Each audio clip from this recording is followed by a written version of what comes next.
Bhagavate Vasudevaya.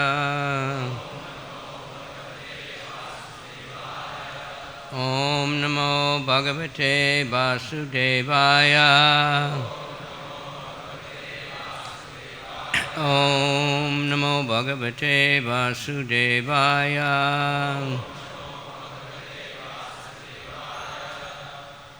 So we're reading from this amazing book by Swami. I'll build you a temple. And we're in that temple. It's, I recommend everybody reading this book. We knew the story basically, but finding out all the things is really amazing. What Prabhupada went through and how he managed, wherever he was in the world, he had to deal with some new trouble from here, or the same old trouble. I asked Swami if he's going to write a book about what happened after the temple opened, because that was also pretty crazy, really crazy. But that might come later. Some things are better unpublished. So, this is right from the beginning. One of the conditions for the purchase of the land was that we obtain permission from the charity commissioner. As stated in clause 2 of the sales agreement, if the charity commissioner does not grant the said consent, then this agreement will stand terminated, and the vendor shall return to the purchaser the earnest money without interest, cost, or any other compensation, loss, or damages. The first time I visited the charity commissioner's office, I was astonished how little work was being done. The commissioner had a private chamber, and the rest of the staff were at desks in a large open room, but I hardly saw anybody doing anything. Mainly the staff was sipping tea, reading the newspaper, or distracting themselves in other ways. I thought of Prabhupada's statement that when it comes to material advancement, Indians were very lazy, but that when they came to spiritual lengths, they could make great sacrifices and go to great lengths. I came to learn that the inefficiency was selective. In an office, our officer wanted to help someone, they would be very efficient, but in our case, they showed no interest because Mr. Nair was paying them. Eventually, I came to suspect that Nair had his hand in the matter, and I began to see the patterns. In his agreement with the previous potential buyer of the same land, we were now in the process of purchasing. Sri Chaganlal and brothers. Nair had made a condition that the purchaser obtain permission from the Bombay municipality to subdivide the plot, and then had used his influence and perhaps money to make sure the permission was not granted. Then he had claimed that he had grounds to cancel the agreement. And after the cancellation, he had kept the purchaser's money. In our case, he had embedded a condition in the agreement that we obtain permission from the charity commissioner. And even if the permission was not denied, if it was delayed past the 6 months deadline for the execution of the agreement, the sale shall be completed within a period of 6 months from the date hereof, or within 3 months from the date hereof. The time fixed for completion of sale, as sanctioned above, shall be of the essence of the contract. That's quoting the contract. He could say that we had failed to meet the terms of the agreement in time, cancel the agreement, and keep our money. But although that may have been his plan, he still faced the obstacle of removing us and the deities from the property. That was Prabhupada's first thing he did when there was nothing here was put the deities here. Because in India, when the deities are there, then they own the land. And it's very hard legally to remove them. So later they try to do it illegally. While living on a rooftop in one of the buildings on the land, Vishaka, sitting on a small piece of wood, wrote an article entitled Prabhupada, India's National Hero, for the Hare Krishna Monthly, a publication I had started, which I usually edited and sent to Srila Prabhupada. I'm very grateful to you for your kind words about me, he replied, but I do not think that I have done anything, but I am only delivering the best message as it is. Actually, anyone who is a sincere devotee of Krishna and who is rendering service by preaching his message is to be considered a hero. So you are all heroes of your country and humanity. Hero means someone whom others want to follow as an example of the best type of person. So you all become like that, perfect examples of Krishna consciousness, heroes and heroines, and preach the message exactly as I have taught to you, very seriously and being fully convinced, and others will automatically come forward and join us. We shall all be like one great army of heroes for Lord Chaitanya Mahaprabhu. Prabhupada's basic message and humility. He never thought, I'm great. He thought all the devotees were great. On May 24th, the K Ward of the Municipal Corporation of Greater Bombay sent us 2 show cause notices, one for the hut and one for the temple, calling upon us to show cause, give reasons why these structures should not be removed. Our architect, Motilal Khanna, in his letter dated May 29, asked the municipal corporation to regularize these structures, and on June 12th, the temple structure was granted a year's permission, which could be renewed. So-called temple, it was just a roof, I think. The deity had a little house that closed up, but otherwise it was just like pillars and steel roof. On June 5th, I wrote Prabhupada. I received a letter from Shyamananda Prabhu dated 14 May 1972, asking about GBC, and I replied to him directly in a letter dated May 25th, 72, that I am pleased to accept the post. Prabhupada wrote Jayapataka in Mayapur. I have appointed Giriraj to be the GBC Zonal Secretary for India Zone, and I am sure that he meets your requirements of being equipoised and considerate of all the needs of all the branches under his control or jurisdiction. Simply, all you leaders here in India must cooperate with him nicely and give him confidence and advice how to manage the things in the best manner. So I suggest you address your ideas for managing to Giriraj and cooperatively make arrangements. Bombay should be the headquarters for India. You send all money there, and when you require, you take it, and they help. They should keep all other accounts nicely. Whatever you need, they will supply.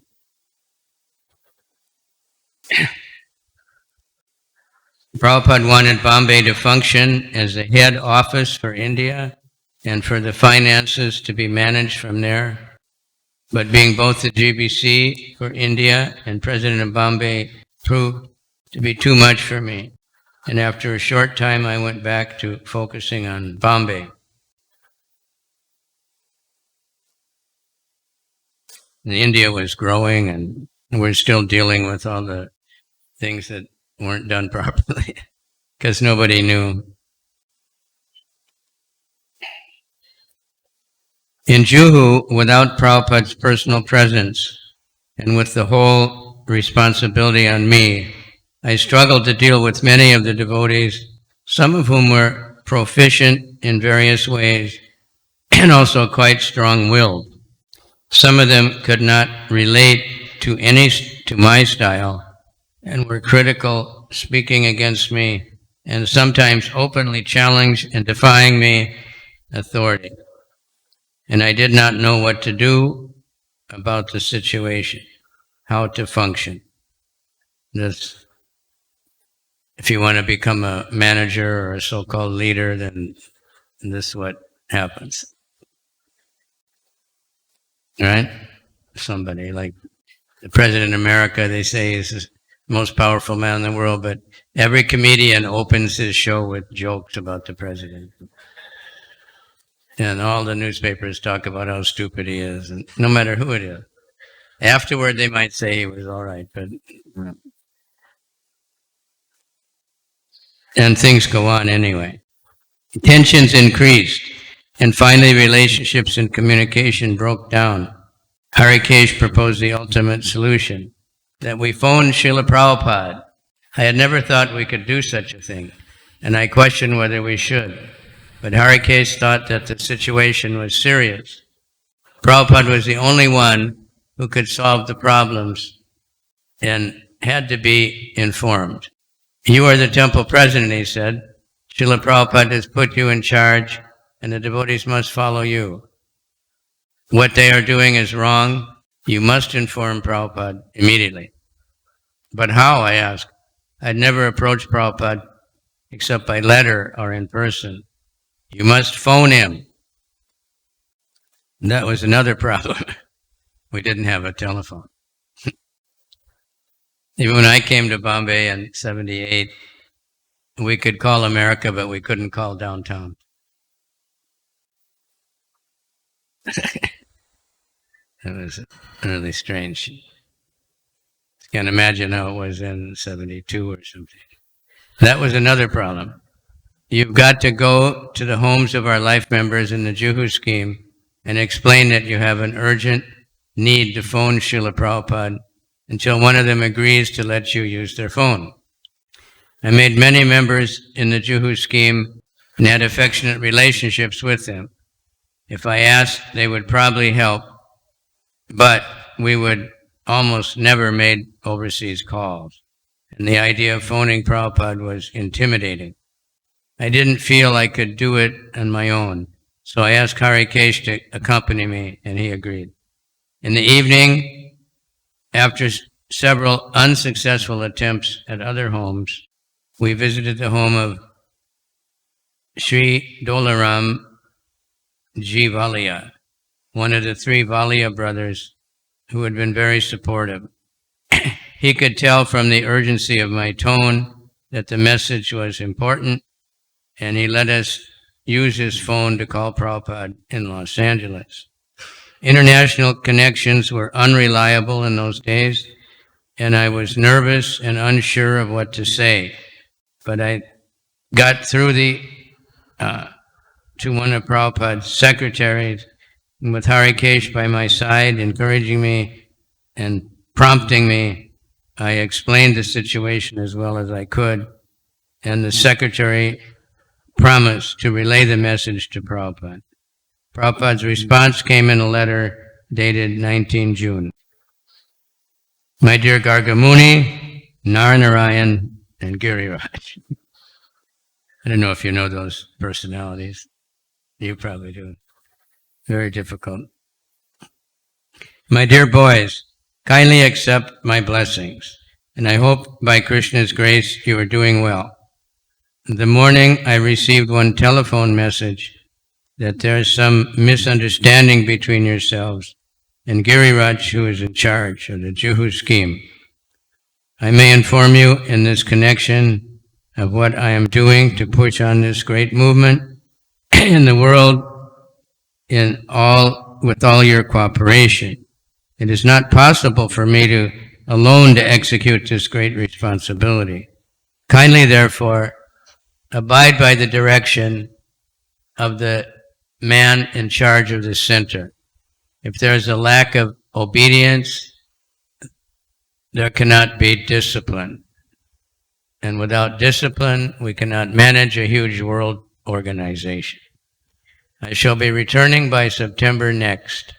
Kindly, therefore, do not make any fracture during this period, at least. And when I return, if all of you don't like the man in charge, surely I shall replace him with another man. But for the time being, please do not make any rupture. And please obey the direction of Giriraj Brahmachari. These are really good instructions. I mean, the Prabhupada's letters, you see how important those letters are for, just knowing how to live, how to apply the Bhagavatam. So far as Gargamuni is concerned, I've already given him permission to go to Ahmedabad and other places in Gujarat state. He is a sannyasi, and his main business is to travel and preach. And I'm doing in this old age, and that will please me very much. So far as Narnarayan is concerned, he is engaged in gardening work. So please give him all the facilities so he can make a good garden in all the vacant land on our property. Mahamsa and Chavana may act by the decision of Giriraj. So Chavana may transfer the building supervision work to someone else, according to Giriraj. I've heard the building work is not going satisfactorily, but that is not our main business. So if it is not being done nicely, the proper experienced man must be put in charge of the construction work. So in conclusion, it is my request that even you do not agree in some points, Giriraj is in charge, so please follow his direction. And that will please me, and I am very much anxious to see the progress of Bombay Center. And I want it to become the first-class preaching center in the world. Please help me in this ambition. If we manage successfully, we will be attractive for the whole of India. Our task is very heavy. Do not neglect by paltry disagreement. I hope Krishna will bless you in understanding my heart and oblige. Wow. And when Prabhupada was present, at least for a while, nobody would dare go against it. Now they think, well, why should I listen to these guys? But this is Prabhupada's order. He set up the system. That's why the world's in such chaos, because people don't follow or they follow bad authorities, but other people don't follow, and then they all fight, and nothing gets done. The day after he wrote to me, Prabhupada sent a letter to Yadubar, with whom I work closely. I am in due receipt of your letter from Bombay dated 14th June, 72, and I have understood its contents. Today I have received one telephone call from Giriraj, and he has informed me that there is some disagreement among the leaders there in Bombay Center. This is not at all pleasant situation for anyone. I am entrusting this huge task to all of you for working together cooperatively, for doing something wonderful. I can understand that you are responsible and cool-headed along with the others, so you can take a hand in reconciling all differences. I have just now written to Gargamuni Maharaj, Narnarayan, and Giriraj as follows. It is my request that even you do not agree to some points. Giriraj is in charge, so please follow his directions, and that will please me. I am very much anxious to see the progress of Bombay Center. And if I want it to become the first class preaching center in the world, please help me in this ambition. If we can manage successfully, then we will be attractive for the whole of India. Our task is very heavy. Do not neglect by paltry disagreement. I hope Krishna will bless you to understand my heart and feelings. Gets repeated in one page. You state in your letter that everything is going on nicely there in Bombay, and I suppose that in several things are all right.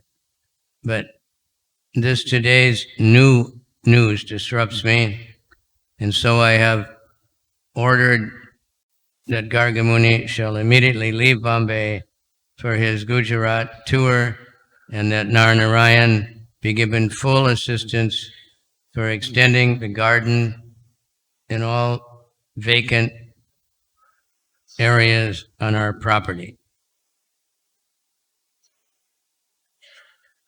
Kindly assist me for seeing that these plans are carried out immediately, and that our main task, namely the construction work, shall not be neglected. That is a very important matter.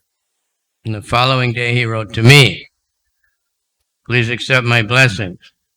I'm in charge of your letter dated 13 June 1972 and have appreciated the contents as well.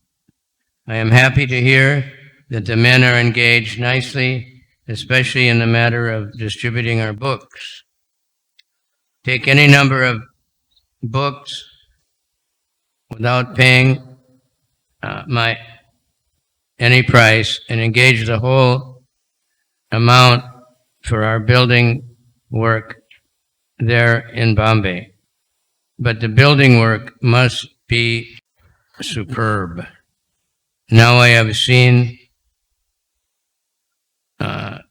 your one letter yesterday, which I hope by now has cured. I have sent you one letter yesterday, which has cured the situation amongst all you leaders there in Bombay. Somehow or other, all of our tenants should be our devotees, and we can give back concessions, rents, but they should be devotees, and at least in our colony, there should be no situation of our rules and regulations. There should be no violation of our rules and regulations. Actually, make it a Hare Krishna land on a pilgrimage for Vaishnavas and the Indian people in general. I'm very much especially pleased about that you have had such a nice meeting with Sumati Maharaj. She is our old friend and benefactor from long time back, and always she has desired us to live on her as her close neighbors. Sorry, there's no light here, you know. This is not a light for reading.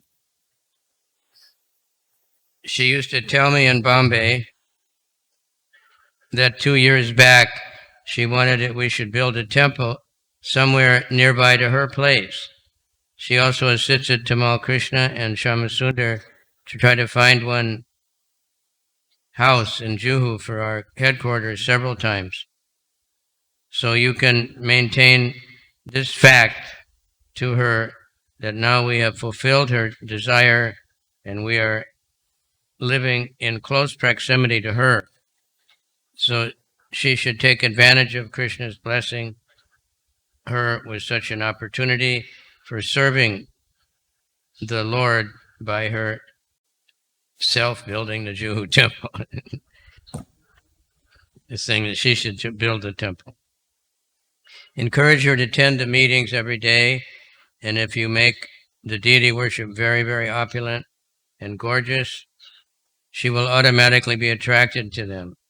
She has no children of her own, so why not? She should take Radha and Krishna as her children. So you can propose gradually and tactfully that she can alone build up a wonderful temple on our property, and we shall name it Sumati Temple or Sumati Hall. So encourage her in this way, and I'm very much gladdened that she is so willing to help us. Now you apply yourself to the matter very diligently and think always of Krishna, and it will come out very auspiciously. It is a unique temple in the world, and if you show your wonderful abilities as American and European boys and girls to manage everything superbly, she will not hesitate to ensure you in this way, to entrust you. Therefore, there must always be goodwill and cooperation amongst yourselves for this huge task ahead. I always think of your Juhu place, and I want that it shall be a model for all the world to emulate. Respect us, the perfect example of Krishna community. I was thinking, when it's so amazing that Prabhupada came, he went to her house in the first place. I guess he knew she would, he heard about her or something. And then he had to sit outside, a long time. Finally, I don't know if it was a few days or what, and then Prabhupada was staying there so that he would see this land every day. And Krishna inspired him that this would be a good place for a temple. By any kind of material calculation at the time, that made no sense whatsoever. This area, there was nothing out here except dacoits, and the land was, the houses were in the back, but the land was just rats and snakes and mosquitoes, and it wasn't nice. It was like swampy. And nobody agreed with Prabhupada. None of the devotees said, why, we don't want to, there's nobody will come here. Everybody said that. Nobody will come so far to a temple. Right? But now 10,000 come every day. No, that was a few years ago. 1 lakh on Sunday. So Prabhupada was empowered, but from here it was good. But down there, Prabhupada was so earnest in his desire to engage us that all others in devotional service to Lord Krishna, and so caring and loving that he inspired us to at least try to rise above our weaknesses and conditioned natures and work together cooperatively, exclusively for the pleasure of Guru and Krishna, for the benefit of all the world. We had no choice but to surrender. Previously, disciples would live with gurus in the ashram, and the guru would be there to guide them at all times. The life of the disciples with the spiritual master was simple, consisting mainly of studying the Vedic scriptures and collecting firewood. But Prabhupada envisioned such a huge undertaking that for at least several hundred years, no one had attempted anything on such a grand scale. Prabhupada himself had said, I can never think of anything small. My plans are always big, and that is my disease. Further, he had guided us from so far. He was training us in the same spirit of surrender as Guru had imparted to his disciples for thousands of years. Brahmachari Gurukule Vasandanta Guru Hitami Acharam Dasavan Nicho Guru Surida. A student should practice completely controlling his senses. He should be a submissive and have an attitude of firm friendship with the spiritual master. With a great vow, the brahmachari should live at the Gurukula only for the benefit of our Guru. 7.12.1. Although externally he lives in Prabhupada's, the lives of Prabhupada's disciples were different from the lives of brahmacharis in the past, the basic principle remained the same. A brahmachari was to serve the spiritual master, dasa vat, humbly, like a servant, and nicha, submissively. He has to live with it only for his guru, not for any personal benefit, and remain surida, firmly fixed in friendship with him. The brahmachari should go out morning and evening to collect alms, and he should offer all that he collects to the spiritual master. He should eat only if ordered and take food by the spiritual master. Otherwise, if the spiritual master does not order, he may sometimes have to fast. Bhagavatam purport. By our unconditioned surrender to the Guru, the brahmachari disciple could receive all spiritual benefits. Mr. Nair adapted various strategies to drive us from the property. Our only accommodation was the Chatai hut, and Nair sometimes cut the electricity to the devotees, had no lights. The fans we had recently purchased didn't work, and the mosquitoes were eating us alive. Sometimes he would also cut the water supply. Nice guy, huh? He had hired a strangely built ruffian named Ramu, the coconut wala, who ostensibly was there to cut the coconuts from the 140 palm trees on the land. But he kept him in an outhouse at the rear of the property. Especially during the temple evening programs, Ramu would position himself near the front of the property and brandish his machete, looking menacingly at our devotees, insulting women, and trying to intimidate and scare people away who might want to come for prasad or arti talks or other functions. Another of Nair's agents had printed a handbill ascribing scandalous behavior to the American Hare Krishnas and was having it distributed at Viliparli train station.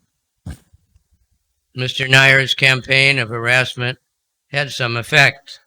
A few devotees left, and others wanted to, but after about 30 devotees stayed to serve. Prabhupada and Shishi Radharas Vihari, resisting the opposition and tolerating the hardships.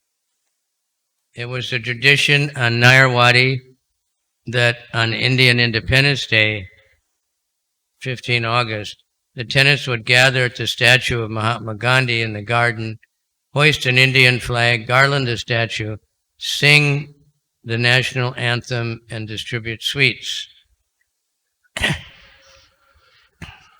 The statue, however, was in the center of Narayan's garden, and he was concerned about the tenants might disturb or destroy the plants.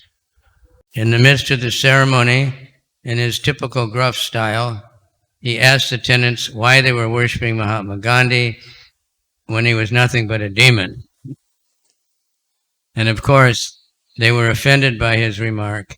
And that evening they held an emergency general body meeting, and K. Devasan, the general secretary of the Nayarwadi Tenants Association, wrote to Mrs. Nair. I mean, this is how crazy devotees were, especially Narayana.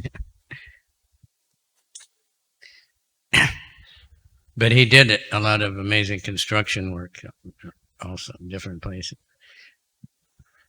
The next day, Narayan and another temperamental devotee, Dvijahari, had a fight. Both of them were difficult to work with, often thought their way was the only way, and were passionate, headstrong, and physically powerful. And they didn't get along. This time their smoldering conflict erupted in a major altercation. And it was a real fist fight. It wasn't some argument. According to Narayan, he didn't like the way Dvijahari was talking to him and brandishing some of the machetes he used to cut coconuts. He threatened, "You better get out of my face. I'm going to chop you to pieces." Dvijahari then left, but returned shortly with a machete, with a hatchet, and went after Narayan. Narayan escaped into one of the tenants' flats and then rented a room in a lodging house for a few nights until things settled down.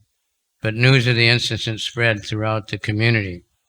In response to the two incidents, Devasan wrote to Mrs. Nair under the subject heading, "Derogatory Remarks about the Father of our Nation."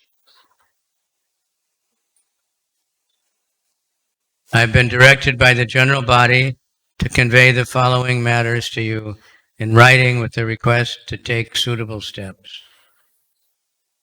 On the year 1946, your husband and you took initiative to install a statue of Mahatma Gandhi in the middle of the Nayarwadi as a mark of respect for the father of the nation, and both of you were taking leading part in the flag hosting ceremonies ever since in front of the statue. Since the beginning of this year, a group of Hare Krishnas have moved into the Wadi and who claim to be lessees of the property. They have been going about erecting temporary structures, laboratories, etc. in the compound.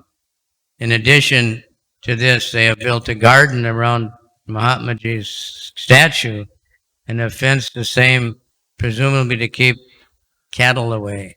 One of their members, Sri Narayan, has been mainly instrumental in laying out the garden, which the digging implied for inconvenience to the tenants, and whatever such inconvenience was brought to his notice, he had been quarrelsome and abusive, ready to start a full-fledged quarrel, using abusive language and threatening violence.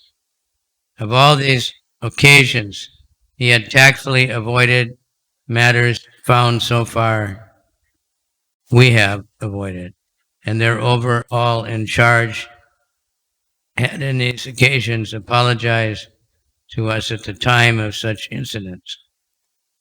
Sensing the nature of this man, we have notified the chief regarding his inattention to carry out flag hosting ceremony in front of the statue in advance, and we received a verbal assurance from the latter that we could go ahead in this purpose on Independence Day.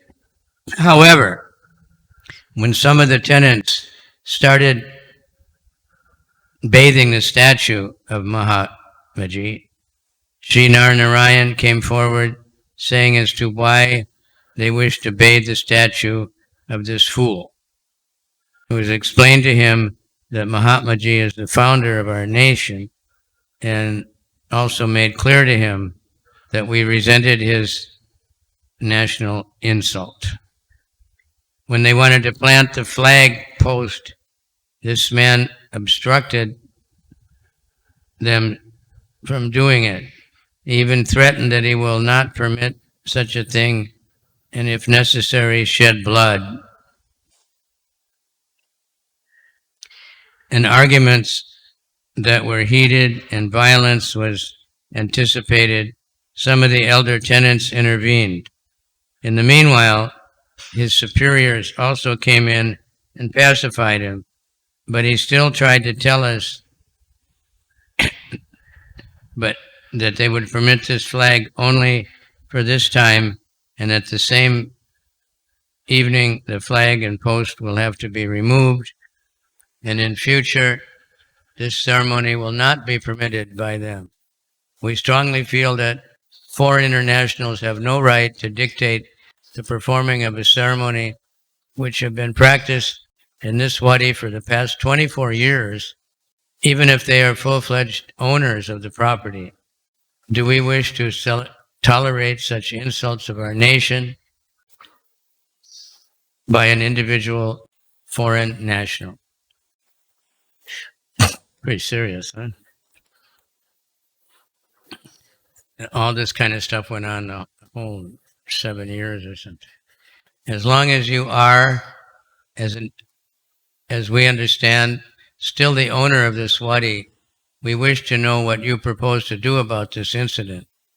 To give you a further idea of the violent nature of this individual, there was also a commotion on the 16th August 72 evening involving the above-mentioned Sri NN and another member of this movement, where they were seen to using some weapons of day-to-day use to attack each other, openly leading to gathering of the tenants flabbergasted.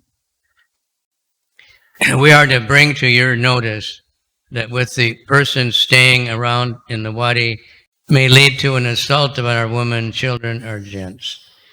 A line of reply from you will be highly appreciated in the absence of any positive steps from you. We will be constrained to approach the government headquarters on this matter.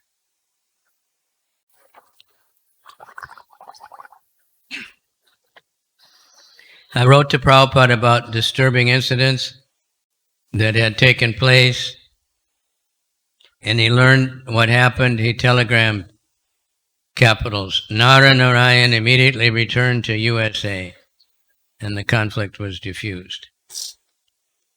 We were so preoccupied with just surviving, dealing with challenges, and executing the specific tasks that Prabhupada assigned to us, that I had hardly thought about the upcoming Janmashtami.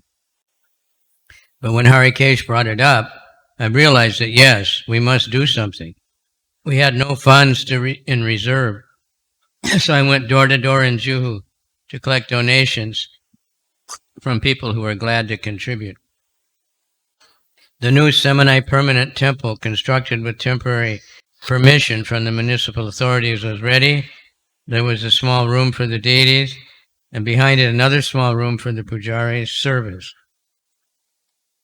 In front of the deity room was a Darshan mandap, an area from which to view the deity, with a roof of asbestos sheets supported by steel tubes over a raised floor covered by marble chip tiles. On Janmashtami Eve, the Radha and Krishna deities were taken in a colorful procession to the hut, from the hut to their new temple.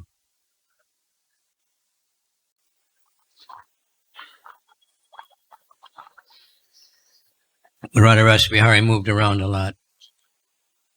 They started out on the beach, I think, with a festival, then they lived down there for a while. The devotees were singing, playing mridanga and kartals, dancing, and many life members and friends came to participate in the festival. And as Radharani and Krishna approached the front of the property, close to the road, they attracted many people. It was a joyous landmark event.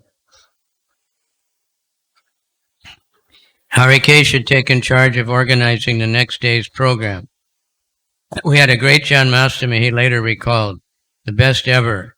We had ladies turning butter, yogurt, making lots of butter, and when we broke the fast, we drank the buttermilk. We had a drama, a play about the appearance of Krishna. Srimati was Mother Yasoda, and Dinanath was in it. I organized the event. We had a huge feast for everybody and lots of kirtan. It was a wonderful evening. Gandiva's mother, Yasoda, made flower garlands, and Mrs. Warrior did the other decorations. Mr. Seti was involved, and Jagat Purusha and Gandiva cooked. Maithili was in the kitchen, and in the temple were Srimati and Tungalabhadra, and Palika and Malati. Sridhar was doing kirtan with Dinanath, and that skinny young Indian boy, Lokanath. Srimati had made baby Krishna, and local people stood in long lines to get a chance to rock him by pulling a cord attached to his cradle. They were all excited about celebrating the festival. Everyone was so happy. Urmila Jori, one of the neighbors, remembered my daughter Vibha helped to organize Garba dance with girls from the area, and there were bhajans by Surdas, Lord Krishna's blind devotee, and dramas of Krishna Leelas. The platform was decorated, and people churned pots of yogurt, and butter was taken out. There was a large crowd, and at midnight, the sounding of the conch shells and gantas, bells, the curtains were drawn, and the Lord took birth on Hare Krishna land. It was a beautiful night. The priest bathed the Lord with honey, milk, yogurt, ghee, and water. Tears came rolling down my eyes. I had never seen such a sight. The pujaris dressed the Lord, and again we had darshan. Everyone was chanting, and we all had charnamrita and prasad. And in the end, we all went away happy. After the celebration, the inauguration of the new semi-permanent temple on September 16th, wrote Srila Prabhupada. We had a wonderful Janmashtami celebration. Over 1,000 visitors attended, and they were all very much pleased by the continuous program of artiks and kirtans, dramas and slides, lectures, butter churning, and so many other transcendental activities. The semi-permanent structure includes a stage, a deity room, pujari room, and small kitchen for the deities. The plan was very nice, and the execution was also very competent. What's the attendance of Janmashtami now? Huh? 10 lakhs. You can't count probably. Huh? Prabhupada replied from Los Angeles, I am glad to learn in detail of how things are going in Bombay, and I'm always thinking about that place. It is only a few steps from Juhu Beach, and there are many nice palm trees overhead with cooling breezes. Juhu Beach is the best in the world, he told devotees. They're on a morning walk. It's very nice. You can go out as far as 1 mile, and the waves are not so ferocious. And the whole thing is clean. The whole beach, 10 miles long, therefore so many foreigners. Hotels are there.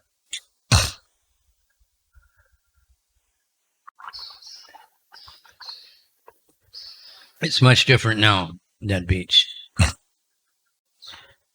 I am looking forward very much to return very soon. It's continuing his letter. Only I'm always anxious how things are going. In the Bombay, the letter to Yadabar, Prabhupada focused on Juhu. This Bombay project is one of our most important projects in the whole world, and I'm looking to you and others there in Bombay to see some advertisement booklet printed by Air India, wherein the theme is exclusively dedicated to Krishna and Vrindavan. He saw this pamphlet from Air India. With this idea, the Air India company is enticing tourists to come to India simply to experience that Bombay, the spiritual life of India and Krishna. So in the future, I expect that our Bombay project will be one of the most important showpieces in the world, and for foreign tourists to actually come and get actual experience of Krishna consciousness or the real Vedic culture. So with this idea in mind, work vigorously and with renewed spirit to do the work very gorgeously and rise up first, our temple and later on apartment houses as you have planned. One day, a couple of weeks later, a new man came to the temple wanting to join. What surprised me is he had shown up out of nowhere. I talked about his background, and he said his name was Shekhar Kumar Ghosh. He was a Bengali. He had been in prison for pickpocketing and stealing. And while there, he had seen a copy of Back to Godhead. He had been attracted by a photograph of Srila Prabhupada, especially Srila Prabhupada's wristwatch. And he decided he wanted to work for him. If not, as he later told me, steal his watch. So soon as we had been released, he had come to Hare Krishna land. He wanted to meet Prabhupada and become a devotee. Everybody know who that is? Hare, Hare, Hare. He has such an intimate rasa with Prabhupada. And he never quits. He walked also from way far, South Bombay or something, to come here. I explained to the man that Prabhupada was not in Bombay, and he would have to wait until he returned. It has become policy for new people who walked off the street. He was the first. I asked him to sleep outside, which he did. One night behind the kitchen, one night in the electrician's area, one night on the beach, and the last night on the floor of the temple. The man seemed sincere, and when I had seen him attending all the temple programs for those 4 days, I asked whether he would shave up. Yes, he said. Today is a auspicious day, I told him. Haridas Thakur's disappearance. It's a good day to shave your head. I gave him a rupee, and he went to the barber. I also gave him japamala and taught him how to chant on beads. And I gave him the spiritual nickname Haridas. Haridas was still anxious to meet Prabhupada, and since Prabhupada wasn't scheduled to return to Bombay until December, I gave him permission to see him for 3 days in Hyderabad in mid-November. So Haridas went to Hyderabad and met Prabhupada and explained his situation, his history and present status in Juhu. He told Prabhupada that I had given him permission to be with him for 3 days, and he wanted to stay longer. No, Prabhupada replied, you have given your word to Giriraj, so you must return as promised. Later, Haridas told me, I came to steal Prabhupada's watch, but instead he stole my heart. And Prabhupada told him, I would have given it to you. You didn't have to steal it. Prabhupada gave away watches all the time. He always getting another one, you know.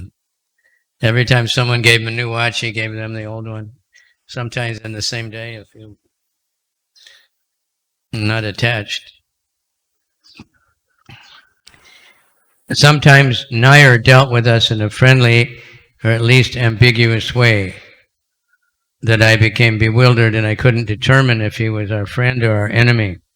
I even wrote to Prabhupada, Nair is always unsteady and tricky, but at least for the last 10 days he's been very friendly and enthusiastic for helping us and seemingly most able to get the conveyance settled before the government passes more laws, which the government is regularly doing at the expense of the industrialists and landowners.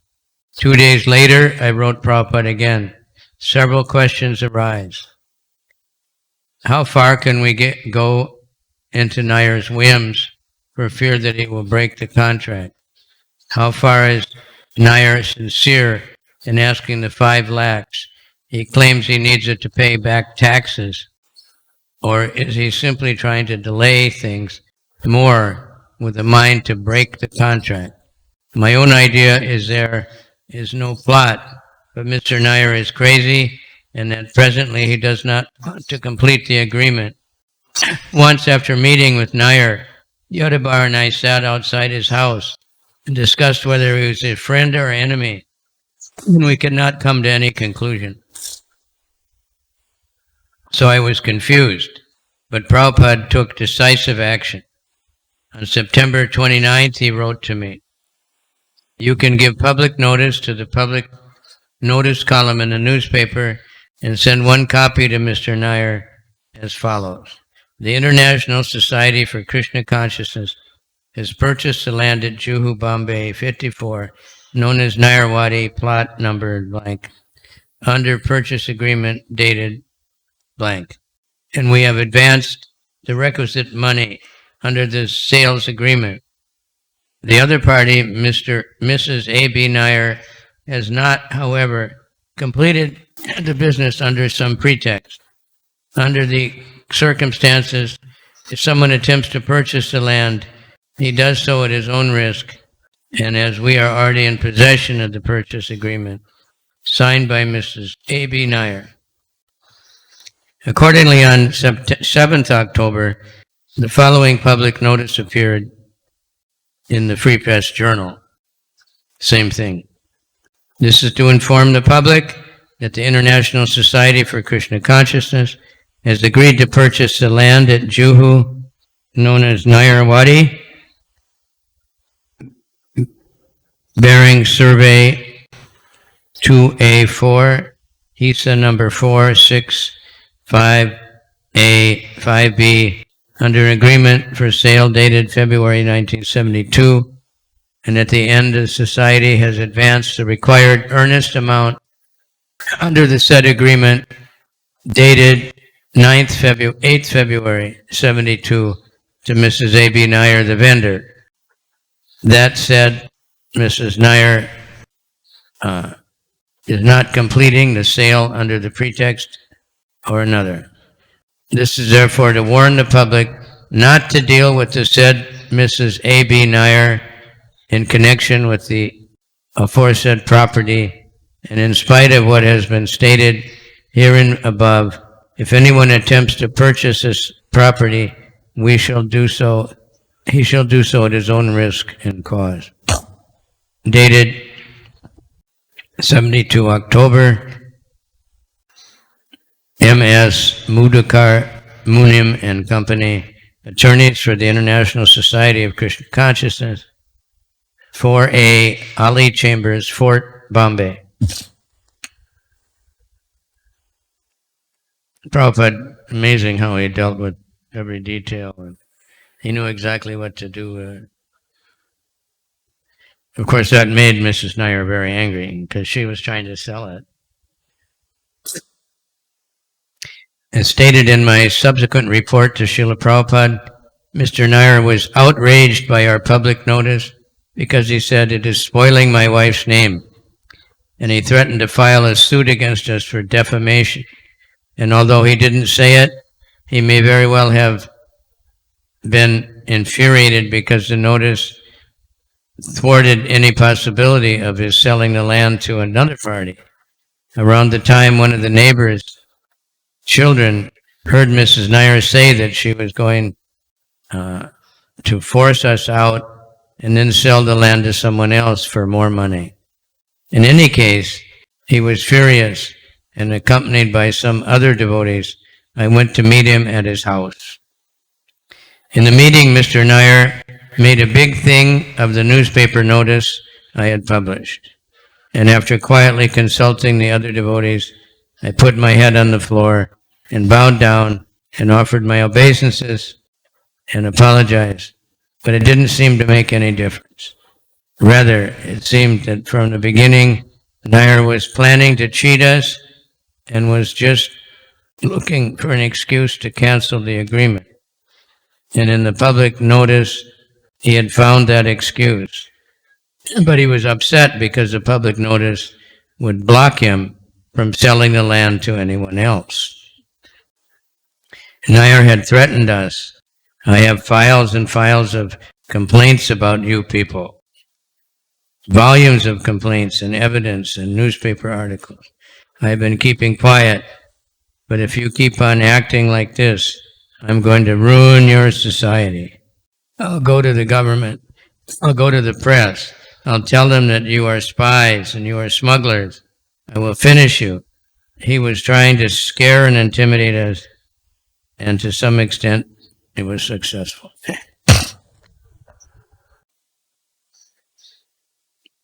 It's supposed to be till 10 after. Within days of October 10th, through the letter from his attorney to ours, Nair canceled the sales agreement. The letter, filled with distortions and falsehoods, concluded, the said agreement for sale provides that a time fixed for the completion for sale shall be of the essence of the contract. As mentioned above, the time for completion of sale expired 8/8/72, as the sale could not be completed by 8/8/72 by reason of the client's defaults, and the said agreement stands terminated, and our client is entitled to forfeit all the amounts until now paid by your client to our client.